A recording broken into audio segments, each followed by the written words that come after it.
අද 2021 ජනවාරි 12 අඟහරුවාදා සිරස්තල අධිකරණයට අපහාස කළ වරදට රංජන් රාමනායකට බරපතල වැඩ සහිත සිව් වසරක සිරදඬුවම් පාර්ලිමේන්තු මන්ත්‍රී දුරයත් අහිමි වෙයි. මෙතන ගැන මං කිව්වේ සේරම ඇත්ත නෑ. කිසි දෙයක් ඉල්ලාස් කරගන්නේ නෑ. මුන් ඇත්තටම හොරු. EDI හිටපු අධ්‍යක්ෂවරුන් ජනවාරි 15 තෙක් යලි රිමාන්ඩ්. වරායේ නැගෙනහිර පර්යන්තය සුරකීමට ජාතික බලවේග රසක් එක්වේ. ජවිපෙනුත් උද්ඝෝෂණයක්. මෙරට කොවිඩ් ආසාදිතයන් 49000 ඉක්මවයි. මරණ 240ක් දක්වා ඉහළට. ගෙවුණු සතියේදී පමණක් ඇමරිකාවෙන් ආසාදිතයන් ලක්ෂ 17ක්. මරණ ගණන 21000ක්. අවිස්සාවේල්ලේ පතලකින් kilo 22ක පළඟු මැණිකක්. සිරස්තත්. From Ada Derana, this is Ada Derana Prime Time with Vasanthi Nanayakara and Dilipa Hinayaka. Live from Studio 24 in Colombo. අයිබෝන් වදත් එක්වන්නේ ශ්‍රී ලංකාවේ අංක 1 සහ විශ්වසනීය පුවත් විකාශය අද දෙරණ 6:55 සමගින් අධිකරණයට අපහාස කිරීමේ චෝදනාවට වරදකරු වූ සමගි ජන බලවේගයේ පාර්ලිමේන්තු මන්ත්‍රී රංජන් රාමනායක මහතාට ශ්‍රේෂ්ඨ අධිකරණය අද සිව් වසරක බරපතල වැඩ සහිත සිරදඬුවම් නියම කළා. ඒ ත්‍රිපුද්ගල ශ්‍රේෂ්ඨ අධිකරණ විනිසුරු මඩුල්ලක් විසින් සිරදඬුවම් නියම වූ මන්ත්‍රීවරයා නිරෝධායනය සඳහා පල්ලන්සේන නිරෝධායන මධ්‍යස්ථානය වෙත යොමු කෙරුණා. The big story. අරලිගහ මන්දිරයේ 2017 වසරේ අගෝස්තු මාස 21 වෙනිදා එවක අග්‍රාමාත්‍ය රනිල් වික්‍රමසිංහ මහතා සමග පැවැත් වූ සාකච්ඡාවකින් අනතුරුව මාධ්‍ය වෙත අදහස් දැක් වූ රංජන් රාමනායක මහතා මෙරට විනිසුරුවරුන්ගෙන් සහ නීතිඥවරුන්ගෙන් බහුතරය දූෂිතයන් බවට ප්‍රකාශ කර තිබුණා. ඒ අනුව එවක බොදුබල සේනා සංවිධානයේ සමාජිකයෙකු වූ පූජ්‍ය මාකල් කන්දේ සුදත් හිමියන් සහ විශ්‍රාමික ගුවන් හමුදා නිලධාරියෙකු වන සුනිල් පෙරේරා විසින් ශ්‍රේෂ්ඨ අධිකරණයට ගොනු කළ නඩුවකට අනුව නීතිපතිවරයා විසින් වගඋත්තර කර රංජන් රාමනායක මන්ත්‍රීවරයාට එරෙහිව චෝදනා පත්‍රය ඉදිරිපත් කර තිබුණා. මෙම නඩුව සලකා බැලුණේ සිසිරද ආබ්රු විජිත් මලාල්ගොඩ සහ ප්‍රීති පද්මන් සුරසේන යන මහතුරුන්ගෙන් සමන්විත ත්‍රිපුද්ගල ශ්‍රේෂ්ඨ අධිකරණ විනිසුරු මඩුල්ල ඉදිරියේදී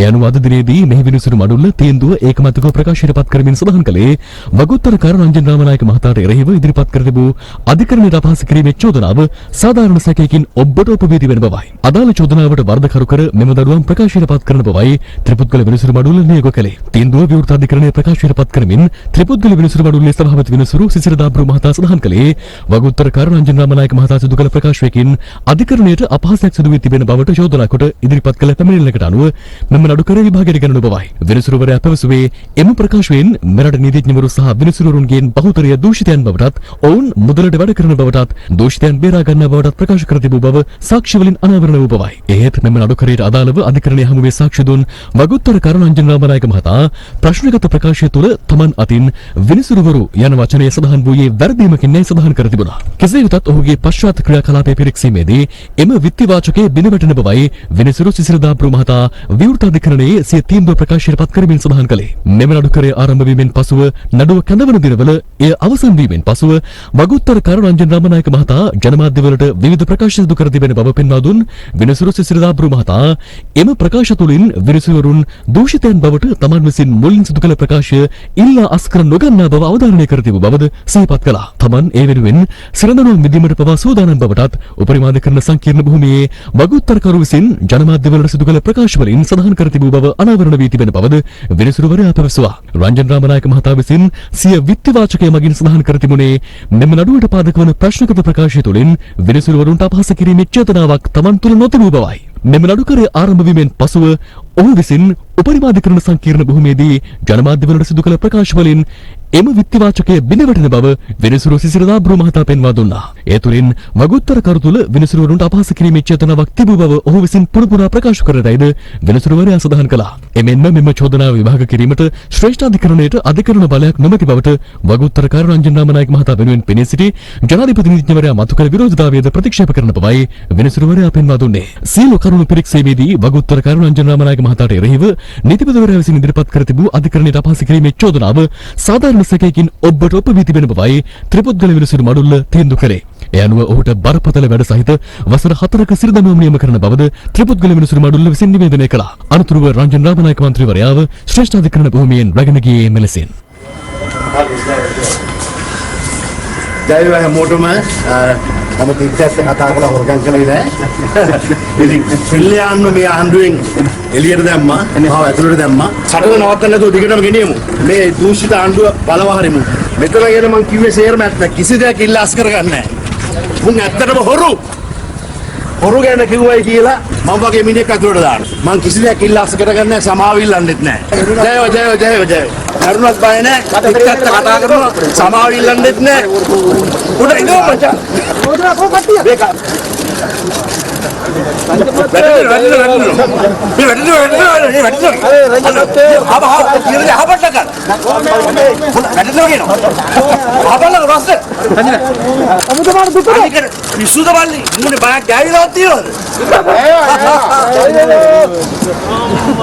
යනු මන්ත්‍රීවරයාව වැලිකඩ බන්ධනාගාරය වෙත රැගෙන අතර එහිදී ඔහුට සිරකරුවන් වෙත ලබා දෙන ජම්පරය ලබා දී ඇති අතර විශේෂිත වූ බස් රථයකින් නිරෝධායනය සඳහා පල්ලන්සේන එලිමහන් සිරකඳවුර වෙත රැගෙන ගියා.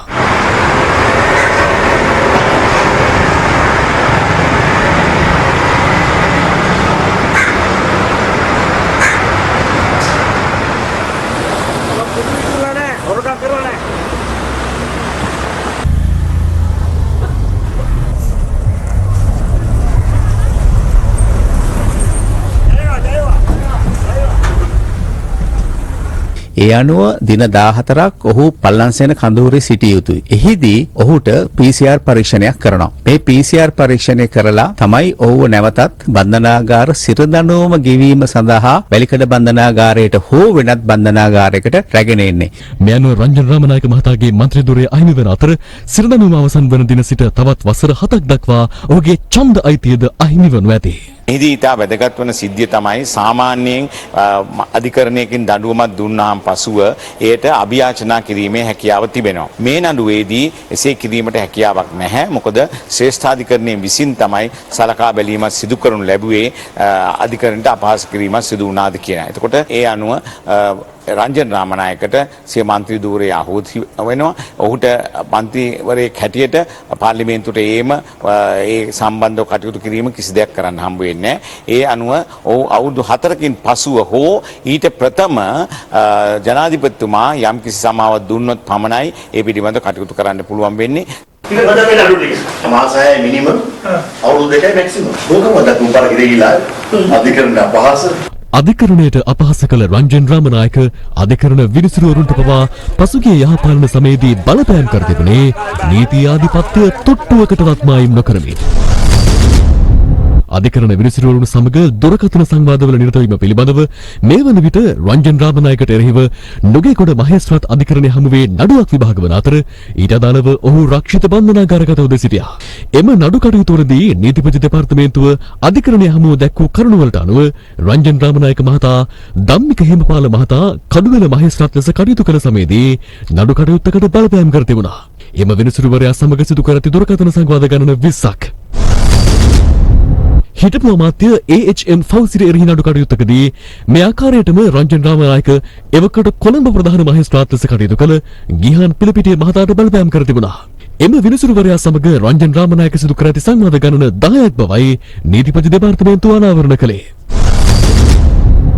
විශ්‍රාමික මහාධිකරණ විනිසුරු පද්මිනි රණවක සමග සංවාද 33ක් සිදු කර ඇති අතර ಭಾರತ ලක්ෂ්මන් ප්‍රේමචන්ද්‍ර ඝාතන නඩුව විභාග කළ මෙම විනිසුරුවරියටද උසස් වීම ලබා දීමට රංජන් රාමනායක මැදිහත් වූ ආකාරයද හඬපට මගින් කරලියට පැමිණියා.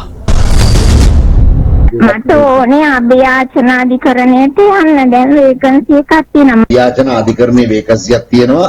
ඒකට ටක් ගාලා මේ පද්මිනියන් රණව ගුණතිලක මැතිනියෝ දාලා දෙන්න කියලා කිව්වනම් හරියන්නේ. දැන් යුක්තිය පසුදිලන විනිසුරුවරුන්ට පමණක් නොව විමර්ශන කටයුතු සිදු කරන නිලධාරීන්ටද රංජන් රාමනායක බලපෑම් කළ අවස්ථා අපමණයි.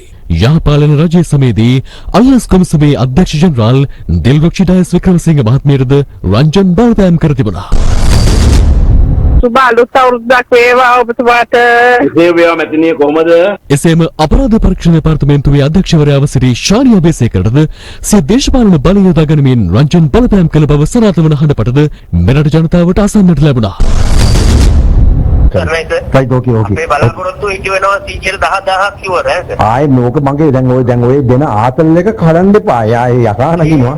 නෑ කීයටවත් කැඩෙන්නේ නෑ මම ඒක 110,000ක් කියන්නේ ඉතින් උදේ දාන්න ගන්නද මට හෙලෝ දරුවා ගමතුමා කවුද මරන්නේ ඉන්නේ සර් මේ thank you sir මාව ඩිෆෙන්ඩ් කළාට මම කරපු වැඩේ ගැන සදාචාරාත්මක සර්ටිෆිකේට් මට තාගිවත් ඕනේ නැහැ. රංජන් රාමනායක පාර්ලිමේන්තු වරප්‍රසාදවලට මුවා වී පාර්ලිමේන්තුව තුළ උත්තර දීමට නොහැකි පුද්ගලයන්ට නින්දා අපහාස කළ අවස්ථා අපමණයි.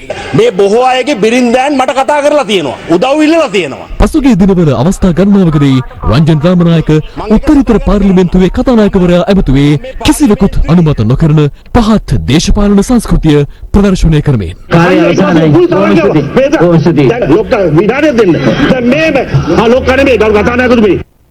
ඒ අනුව විවිධ අවස්ථාවලදී ඔහු විසින් කරන ලද ප්‍රකාශ සහ හැසිරීම් රට තුළ මතභේදාත්මක තත්ත්වයන් රැසකට පාදක වූ අතර අද දිනේ මෙලෙස සිව්වසරක සිරිදනුවම් අත්වූයේ මෙරට අධිකරණය පිළිබඳව ඔහු විසින් කරන ලද එක් වගකීම් විරහිත ප්‍රකාශයක් හේතුවෙන් මෙතර රංජන් රාමනායක මහතාට හිමි වූ සිරිදනුවම සම්බන්ධයෙන් අද පැවති මාධ්‍යහමුවලදී අදහස් පළ වුණා. ඒක අධිකරණ තීන්දුවක් වශයෙන් ශ්‍රේෂ්ඨ අධිකරණයේ තීන්දුවක්. ඒ තීන්දුව ගැන අපිට කතා කරන්නට විදියක් නැහැ. බැලු බැල්මට අපහාසයක් වෙලා තිනවා. එසේ නොවුණයි කියලා කියනවනම් ඒකට කරුණු කියන්නේ නැහැ කියලා තියෙනවා. ඒක තමයි අවුරුදු 3ක් ඒකටත් කල් දුන්නා. ඔයිට කලින් එස් විශ්වනායක මැතිතුමාට මේ අකුරු දෙකකට තමයි මේ තීන්දුව දුන්නේ. මිනිමැරුම් චෝදනා සහිත මිනිමැරුමකට වර්ධකරුවෙක් වෙච්ච මන්ත්‍රී කෙනෙකුට පාර්ලිමේන්තුවෙන් වරම් ලැබෙනවා. ඒ වගේම මිනිමැරුම් චෝදනා සහිත පිල්ලයන් පිළිබඳව තියෙන චෝදනා නීතිපති දෙපාර්තමේන්තුව ඉවත් වෙනවා. ඒතර මේ පිළිබඳව කතා කරපු රංජන් රාමනායකට හිර යන්න වෙනවා. දැන් මම අවුරුදු 35ක් විතර පාර්ලිමේන්තුවේ ඉන්නවා. මේ කවදාකවත් මම කතා කරලා නැහැ නඩුකාරවරයෙකුට. ඉතින් ඒ වගේ දේවල් කරොත් දඬුවමකුත් තිබිය යුතුයි. හොරකමට විරුද්ධව එතුමා සටන් කරා, වංචාවට විරුද්ධව සටන් කරා. අද ඒ හඬ නිහඬ වෙනවා අද සිට. ඒක ලොකු අඩුවක් විදියට අපි දකිනවා. අපේ පක්ෂයේ මන්ත්‍රීවරයෙක් විදියට මේ සම්බන්ධව අපි කනගාටු වෙනවා. ජනතාවට සල්ලි බෙදන, හාල් බෙදන, සරදියල් පන්න මෙතන ප්‍රශ්නේ තියෙන්නේ රංජන් රාමනායක මහත්මයා නළුවෙක් විදිහට ඇත්ත රංජනුයි වන් ෂොටුයි පැටලිච්ච ගතියක් තියෙනවා යාගේ. හිරගෙදර ටික දවසක් හරි ඉන්න වෙයිනේ. ඒ කාලේදී පොඩ්ඩක් විචාර බුද්ධිය මෙහෙवला වන් ෂොට් කියන්නේ තිර පිටපතක තියෙන චරිතයක්. රංජන් රාමනායක කියන්නේ ඇත්තට ඉන්න මිනිහෙක් කියලා යාට වටහා ගන්න පුළුවන් නම් මින් පස්සේ ඔය වගේ කරදරවල පැටලෙන්නේ නැතුව ඉන්න පුළුවන් වෙයි. මෙතර පසුගිය මහමැතිවරණයේ මනාප ලයිස්තුව අනුව ගම්පහ දිස්ත්‍රික්කයේ මීළඟට රංජන් රාමනායක මහතාට පසු වැඩිම මනාප ලබාගෙන සිටින්නේ අජිත් මාන්නප්පෙරුම මහතායි. ETI සහ ස්වර්ණමහල් ආයතනවල හිටපු අධ්‍යක්ෂවරුන් සිව් දෙනා එළඹෙන 15 වෙනිදා දක්වා තව දුරටත් රක්ෂිත බන්ධනාගාර ගත කිරීමට අලුත්කඩේ ප්‍රධාන මහේස්ත්‍රාත් අධිකරණය අද නියම කළා. නඩුව අද කැඳවූ අවස්ථාවේ අධිකරණයේ හමුවේ අනාවරණ වුණේ සිය පුද්ගලික රූපවාහිනී නාලිකාව වන ස්වර්ණවාහිනිය විකුණා තැන්පතුකරුවන්ගේ මුදල් ගෙවන බවට ETI ආයතනයේ හිටපු අධ්‍යක්ෂවරුන් මහ බැංකුවට පොරොන්දු වී තිබුණද මෙතෙක් එවැන්නක් සිදුව නොමැති බවයි. ETI මූල්‍ය ආයතනයේ සිදු බව කියන මුදල් වංචා චෝදනා සම්බන්ධ නඩුව අද කොළඹ ප්‍රධාන මහේස්ත්‍රාත් අධිකරණයේ අලිකඳවනු ලැබුවා. සිද්ධිය සම්බන්ධයෙන් රක්ෂිත බන්ධනාගාරගතව මේ වන විට කළුතර සහ වැලිකඩ නිලෝධායන මධ්‍යස්ථානවලට යොමු කර සිටින ETI හිටපු අධ්‍යක්ෂ මණ්ඩල සමාජිකයන් අද නඩු වාරයට කැඳවා තිබුණේ නැහැ. ඒ පවතින කොවිඩ් අවදානම හේතුවෙන්. මින් පෙර දින මෙම නීතිකෘත්‍ය සලකා බැලීම කොළඹ අතිරේක මහේස්ත්‍රාත් රුවන් නිලම්දිරි මහතා ඉදිරියේ සිදු කළද අද ඒ කැඳ වූයේ කොළඹ ප්‍රධාන මහේස්ත්‍රාත් මොහමඩ් මිහාර් මහතා ඉදිරියේ. 2012 වර්ෂයේ වන විට ETI සහ ස්වර්ණමහල් ආයතන බරපතල මූල්‍ය අර්බුදයකට මුහුණ දී ඇති බව මහ බැංකු නියාමනයට හසු වී තිබුණද ඉන් පසුවත් එම ආයතන දිගින් දිගටම තැන්පතු බාර ගැනීම සිදු කර ඇති බව රජයේ ජ්‍යෙෂ්ඨ නියෝජ්‍ය සොලිසිටර් ජෙනරාල් හරිප්‍රියා ජයසුන්දර මහත්මිය අධිකරණයට සඳහන් කළා. 2018 දී මහ බැංකුව විසින් මූල්‍ය කළමනාකරණ මණ්ඩලයක් පත් කර මෙම ආයතන දෙකෙහි පරිපාලනය සම්පූර්ණයෙන් ඒ අතර ගන්න අවස්ථාව වන විට ETI ආයතනයේ රුපියල් බිලියන 6.4ක් සහ ස්වර්ණමාලෙහි රුපියල් බිලියන 7.2ක් වගකීම සිටිබූ බවයි ඇය පැවසුවේ. එම රුපියල් බිලියන 13.6ක් වූ මුළු තැන්පතු මුදල් මෙම ආයතනය පවත්වාගෙන ගොස් තිබුණේ මහ බැංකු නියාමනයට හසු නොවන අයුරින් හෙළි නොකළ ගිණුම් ලෙස බවත් ඇය වැඩිදුරටත් පැහැදිලි කළා. එනු දණ්ඩ නීති සංග්‍රහයේ සඳහන් වංචාව සහ සාපරාධී විශ්වාසය කඩ කිරීම යන වරද මෙම හිටපු අධ්‍යක්ෂවරු සිදු කර ඇති බවයි නියෝජ්‍ය සොලිසිටර් ජෙනරාල් වරිය පැවසුවේ. එමෙන්ම මහ බැංකුවට හෙළි නොකළ ගිණුම් පවත්වාගෙන යාම තුළ මුදල් විශුද්ධීකරණ පනතේ වරදක් ලෙස ගණන කළුසාලි පවත්වාගෙන යාමද එම සැකකරුවන් සිදු කර ඇතැයි ඇය පෙන්වා දුන්නා. ආයතන දෙකෙහි පැවති මෙම බරපතල මූල්‍ය අර්බුදය මහ බැංකු නියාමනයට හසු වූ අවස්ථාවක හිටපු අධ්‍යක්ෂ මණ්ඩලය පවසා තිබුණේ ස්වර්ණවාහිනිය විකුණා තැන්පතු මුදල් ගෙවිය හැකි බවයි.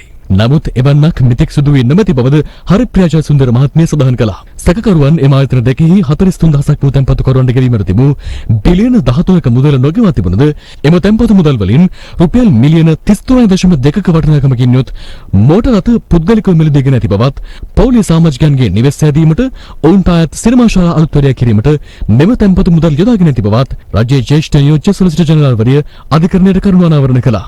සැකකරුවන්ට අප ලබා දුනහොත් ඔවුන්ට ඇති බලය නිසා විමර්ශනයේ සාක්ෂිකරුවන්ට බලපෑම් කිරීමක් සිදු වේ හැකි බවත් විමර්ශනයට අදාළ වැදගත් ලිපි ලේඛන විනාශ කිරීමට හැකි බවත් නියෝජ්‍ය සොලිසිටර් ජෙනරාල්වරිය සඳහන් කළා. එම නිසා ඔවුන්ට අප ලබා දීමට තමන් විරුද්ධ බවයි ඇය කියා සිටියේ. මෙහිදී සැකකරුවන් වෙනුවෙන් පෙනී සිටි ජනාධිපති නීතිඥ අනුජ ප්‍රේමරත්න මහතා කියා සිටියේ තම සේවාදායකයන්ට අප ලබා දීමට නොහැකි තරම් කරුණු දැක්වීමක් පැමිණිල්ල විසින් සිදු කර නොමැති බවට සඳහන් කළ ජනාධිපති නීතිඥවරයා ඕනෑම කොන්දේසියක් යටතේ ඔවුන්ට අප ලබා දෙන ලෙස ඉල්ලීමක් කළා. කරුණු සලකා බැලූ කොළඹ ප්‍රධාන මහේස්ත්‍රාත් මොහමඩ් මිහාර් මහතා ප්‍රකාශ කළේ ඇපීලීම් පිළිබඳ නියෝගය එවන ජනවාරි 15 වනදා ලබා දෙන බවයි. එතෙක් සැකකරුවන් රක්ෂිත බන්ධනාගාරගත කරන ලෙස ප්‍රධාන මහේස්ත්‍රාත්වරයා නියෝග කරා.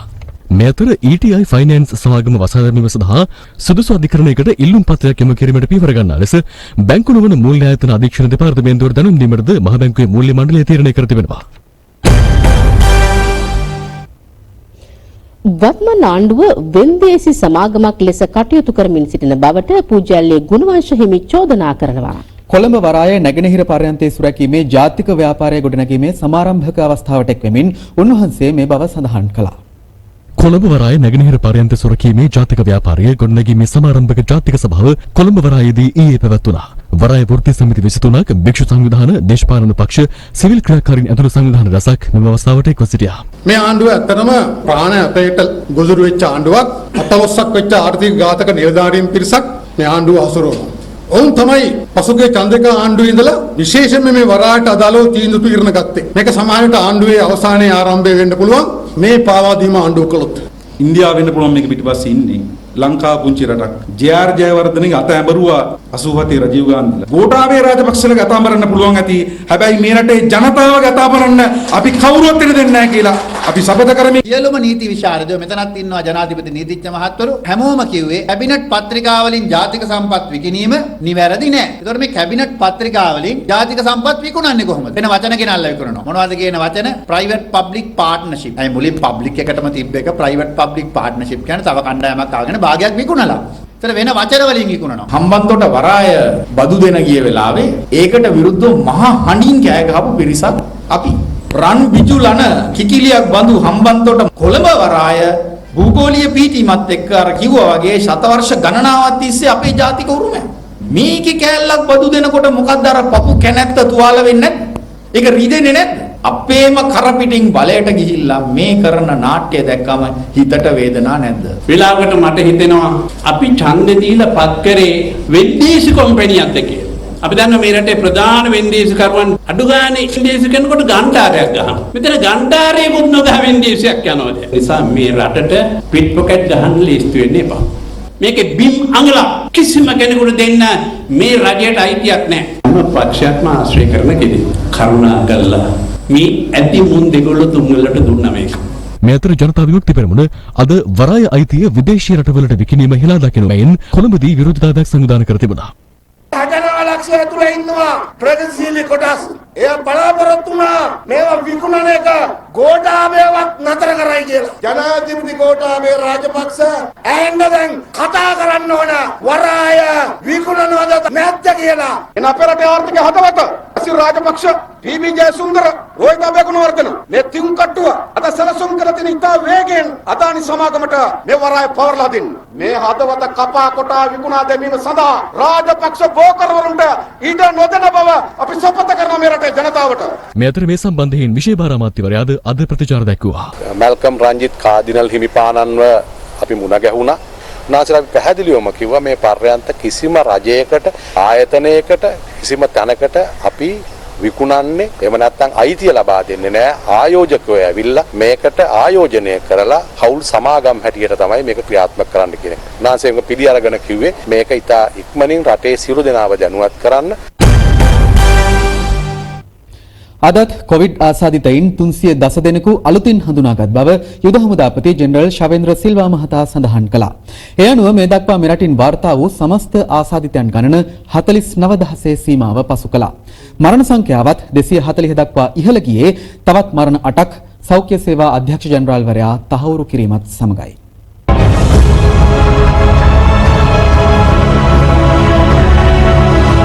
राज्य अमात्य दयासिरी जयशेखर मंत्री रऊफ हकीम सह अमात्य वासुदेव नानायककरण महत्वरुන් कोविड ආසාදිත බවට තහවුරු වීමත් සමග ඔවුන්ගේ ආශ්‍රිතයන් ලෙස මන්ත්‍රීවරුන් 31 දෙනෙකු හඳුනාගෙනුණා. ඒ අනුව මන්ත්‍රීවරුන් කිහිප දෙනෙකුම PCR පරීක්ෂණ සඳහා යොමු වී සිටිනවා. ඒ අතරින් අමාත්‍ය SM චන්ද්‍රසේන සහ මන්ත්‍රීවරුන් වන ශාන් විජේලාල් ද සිල්වා, ලක්ෂ්මන් කිරියාල්න, නලින් බණ්ඩාර, තිස්ස අත්තනායක, තලද අතුකෝරළ සහ එම්.ඒ. සුමන්ද්‍රින නායක වෛරසය වැළඳී නැතයි තහවුරු වී තිබෙනවා.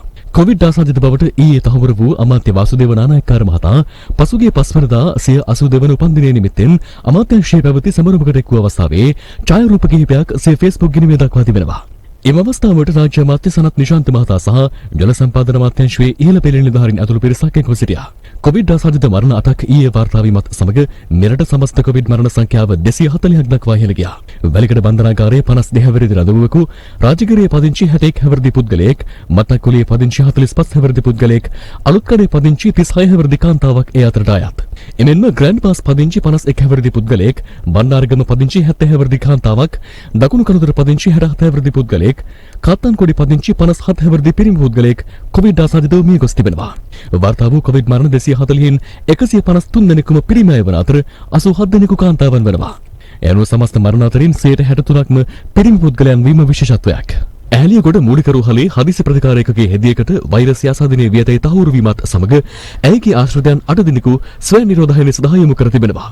කෑගල්ල ශික්ෂණ රෝහලට ප්‍රතිකාර ගැනීමට පැමිණි පුද්ගලයෙකුට කොවිඩ් ආසාදිත බව තහවුරු වීම හේතුවෙන් රෝහලේ වෛද්‍යවරුන් 2 දෙනෙකු, හෙදියන් 8 දෙනෙකු සහ කනිෂ්ඨ කාර්ය මණ්ඩලයේ අයෙකු ස්වයං නිරෝධායනයේ සඳහා යොමු කිරීමට සිදු වුණා. අදාළ ආසාදිත පුද්ගලයා හඳුනාගෙනුනේ රෝහලේ අංක 6 වාට්ටුවේ සිටියේදී. දික් ඔය මූලික රෝහලේ අංක 7 සහ 8 වාට්ටුවල සේවය කළ වෛද්‍යවරුන්, හෙදියන්, කනිෂ්ඨ කාර්ය මණ්ඩලය ඇතුළු 15 දෙනෙකු ස්වයං නිරෝධායනයේ සඳහා යොමු කර තිබෙනවා. ඒ රෝහලේ නේවාසිකව ප්‍රතිකාර ලැබූ කාන්තාවකට වෛරස් ආසාදනයේ වියතේ තහවුරු වීම හේතුවෙන් මීට පෙරද ආසාදිත රෝගියෙකු වාර්තා වීම නිසා කාර්ය මණ්ඩලයේ 15 දෙනෙකුද ස්වයං නිරෝධායනයේ සඳහා යොමු කර තිබූ අතර ඒ අනුව මේ වන විට රෝහලේ 30 දෙනෙකු ස්වයං නිරෝධායනය වෙනවා. පවතින තත්ත්වයේ හමුවේ රෝහලේ කටයුතු පවත්වාගෙන යාමට කාර්ය මණ්ඩලයේ අඩුවීම හේතුවෙන් හදිසි ප්‍රතිකාර සහ සායන කටයුතු පමණක් සිදු කිරීමට පියවරගෙන තිබෙනවා. බණ්ඩාරවිල මූලස්ථාන පොලිසියේ කොට්ටාශ අපරාධාංශයේ නිලධාරියෙකුට වෛරස් ආසාදනය වීම හේතුවෙන් පොලිස් ස්ථානය තුල ඔහුගේ පළමු පෙළ ආශ්‍රිතයන් 58 දෙනෙකු PCR පරීක්ෂණය සඳහා අද යොමු කෙරුණා. නවලපිටියේ පස්මාගේ කෝරළේ සෞඛ්‍ය වෛද්‍ය නිලධාරී කාර්යාලයේ අතිරේක සෞඛ්‍ය වෛද්‍ය නිලධාරීවරයාට කොවිඩ් ආසාදනයේ වියතේ තහවුරු වී තිබෙනවා. නවලපිටිය නගරයේ මූල්‍ය රක්ෂණ ආයතනයකින් මීට පෙර හඳුනාගත් ආසාදිතයෙකු එම වෛද්‍ය නිලධාරීවරයාගේ පැනිතුඩු මුල්ල ප්‍රදේශයේ පිහිටි වෛද්‍ය මධ්‍යස්ථානයට පැමිණ තිබූ අතර ඒ හේතුවෙන් ඔහු ස්වේච්ඡාවෙන්ම සිදු කරගත් PCR පරීක්ෂණයෙන් ආසාදිත බව හඳුනාගෙනුණා. දමුල්ල කන්දලම DS සේනානායක මහවිද්‍යාලයට අද පැමිණි දරුවන්ව යලි නිවෙස් වෙත රැගෙන යාමට මව්පියන් කටයුතු කර තිබුණා. ඒ ප්‍රදේශයේ පැවති අවමංගල අවස්ථාවකට සහභාගී වූ භික්ෂුවකට වෛරසය වැළඳී ඇති බවට පැතිර ගිය රාවයත් සමගයි. ප්‍රයිමරි ඉස්කෝලේ මේ ප්‍රින්සිපල් කිව්වා සර් අතුපරේ මේ පාන්සලේ පොඩි ආඳුරු නමකට කොරෝනාව හැදිලා. ඒ හින්දා මෙයාවටයි මේ මලගෙදරට ගියපු අයයි ළමයි ඉස්කෝලේ වල තියෙනවා නම් ඒ කට්ටිය එක්කගෙන යන්න කියලා කිව්වා. කෙසේ වෙතත් සෙසු දරුවන්ගේද මව්පියන් පැමිණ දරුවන්ව රැගෙන යාමත් සමග සෞඛ්‍ය අංශ හා මව්පියන් අතර මතභේදාත්මක තත්ත්වයක් ඇති වුණා. අනවශ්‍ය ඉස්කෝලේ ඉස්සරහ ඉන්න බෑනේ. ඔන්නරෝ යන්න. ප්‍රශ්නයක් තියෙන නිසා ළමයි කොහොමද ඉන්නේ සර්? ළමයි ඉන්නේ කොහොමද? ළමයි ඉන්න 40. ඉස්කෝලේ වහන්නේ නැහැ. තවුන්නාන්සලාගේ දරුවෝ විතරක් ඉල්ලනවා. තවුන්නාන්සලා ඒ දරුවෝ දෙනවා. දිස්ත්‍රික්ක 20කින් කොවිඩ් ආසාදිතයන් 569 දෙනෙකු ඊයේ හඳුනාගත් අතර ඉන් 110 දෙනෙකුම කළුතර දිස්ත්‍රික්කයෙන් වාර්තා වුණා. ගම්පහින් 88ක්, කෑගල්ලෙන් 52ක්, කොළඹින් 37ක්, රත්නපුරින් 33ක්, වවුනියාවෙන් 32ක්, මහනුවරින් 28ක්, කුරුණෑගලින් 24ක්, ගාල්ලෙන් 18ක් සහ තවත් දිස්ත්‍රික්ක 11කින් 68 දෙනෙකු ආසාදිතයන් ලෙස හඳුනාගෙන තිබෙනවා. ප්‍රදේශීය තහවුරු නොකළ ආසාදිතයන් 78 දෙනෙකුද මේ අතරට අයත්. අපි ඊටාම් පැහැදිලිව දකිනවා බස්නාහිර පළාතෙන් සමස්තයක් විදිහට වාර්තා වෙච්ච රෝගීන් ගාන සමහර දවස්වල 140-45 මට්ටමට අඩු වෙලා තියෙනවා. 15ක් 20ක් තිබිච්ච ඉතුරු පළාත් 8 අවදානම අද වෙනකොට 50 එහා පැත්තේ අවදානමක් දක්වා ව්‍යාප්ත වෙලා තියෙනවා. සමාජය තුලින් දෛනිකව රෝගීන් 500-600 වාර්තා වෙනකොට අපි කියනවා නෑ සමාජගත වෙලා නැහැ කියලා. මේක තාක්ෂණික වචනයක් හින්දායි අපි එහෙම කියන්නේ. නිසා මම හිතන්නේ ඒකේ එල්ලිලා යනවට වඩා අපි අතර මේ මොහොතේ යථාර්ථයට මුහුණ දීම තමයි හොඳ වෙන්නේ. මේ දක්වා මෙරටින් වාර්තා වූ සමස්ත කොවිඩ් ආසාදිතයන් ගණන 49000 ඉක්මවා තිබෙන අතර ඉන් 42621 දෙනෙකු සුවය ලබා සිටිනවා. පෑලියගොඩ පොලිස් බල ප්‍රදේශයේ ගඟබඩ ග්‍රාම නිලධාරී වසමේ 90 වත්ත ප්‍රදේශය අද පස්වරු 6 සිට හුදකලා ප්‍රදේශයක් ලෙස අලුතින් නම් කළ බව යුදහම් දපරිවරයා සඳහන් කළා. සෞඛ්‍ය අමාත්‍යාංශය විසින් නිකුත් කර ඇති නිරෝධායන රෙගුලාසි රාජ්‍ය පෞද්ගලික හා පොදු ස්ථානවල ක්‍රියාත්මක වන්නේ දැයි සොයා බැලීම සඳහා පොලිස් පරිසර කොට්ටාශය විසින් නුගේගොඩ ප්‍රදේශයේ මෙහෙයුමක් අද ක්‍රියාත්මක කළා. මට මාස්ක් කරන් පහට පොලිසියට එන්න පාවර පාර. මේ ප්‍රමාණය තියාගෙන තමයි ඒකත් කියන උපදෙස් දෙනවා මේකට දුර ප්‍රමාණය. නිරෝධායන සහ රෝග වැළැක්වීමේ ආඥා පනතේ වගන්ති 94 95 උල්ලංඝනය කරනවා නම් අපි අද ප්‍රථම වතාවට අවවාද කරනවා. අපි හෙට සිට නීතිය ක්‍රියාත්මක කරනවා. කොළඹ ජාතික රෝහලේ ස්ථාපිත නව PCR පරීක්ෂණාගාරයේ අයිතිය පැවරීමේ ලේඛන සෞඛ්‍ය අමාත්‍ය පවිත්‍ර වන්‍යාරච්චි මහත්මිය වෙත බාර දීම අද සිදු වුණා. මෙම පරීක්ෂණාගාරය මගින් දිනකට PCR පරීක්ෂණ 200ක් සිදු කිරීමට ඉඩ සැලසෙනවා. ඊට අවශ්‍ය රසායනික උපකරණ සඳහා තිසද සිල්වා පදනමින් රුපියල් මිලියන 13ක් පරිත්‍යාග කර අතර රුපියල් ලක්ෂ 50ක් වටිනා PCR යන්ත්‍රය හේමස් ආයතනය මගින් ලබා දෙනු ලැබුවා. විශේෂයෙන්ම මේ අවුරුද්දේ ඉදිරි මාස 6 ලාංකීය ජනතාව වෙච්ච අපි කැපකිරීමක් කළ යුතු කාලයක්. ජනතාවට ලබා දීලා තියෙන මේ සෞඛ්‍ය පුරුදු යම් කැපකිරීමක් කළා මේ රටේ ජනතාවම ඉටු කළ යුතු කාර්යභාරයක්. එහෙම වුණොත් තමයි අපට මේ රට බේර ගන්න පුළුවන් වෙන්නේ. ලබන 14 වෙනිදා හින්දු තයිපංගුල් උත්සවය තියෙනවා. මම ඉල්ලීමක් කරන්න කැමතියි සියලු දෙනාගෙම මෙම තයිපංගුල් උත්සවයත් තමන්ගේ නිවසට වෙලා ගමන් බිමෙන් තොරව මේ සමරන්න කියලා. යුක්‍රේනයේ සිට තවත් සංචාරකයන් 165 දෙනෙකු මත්තල ජාත්‍යන්තර ගුවන්තොටුපළින් අද දිවයිනට පැමිණි අතර මෙරට සංචාරය නිම කළ යුක්‍රේන ජාතිකයන් 178 දෙනෙකුද ඒ අතර දිවයිනින් පිටව ගියා.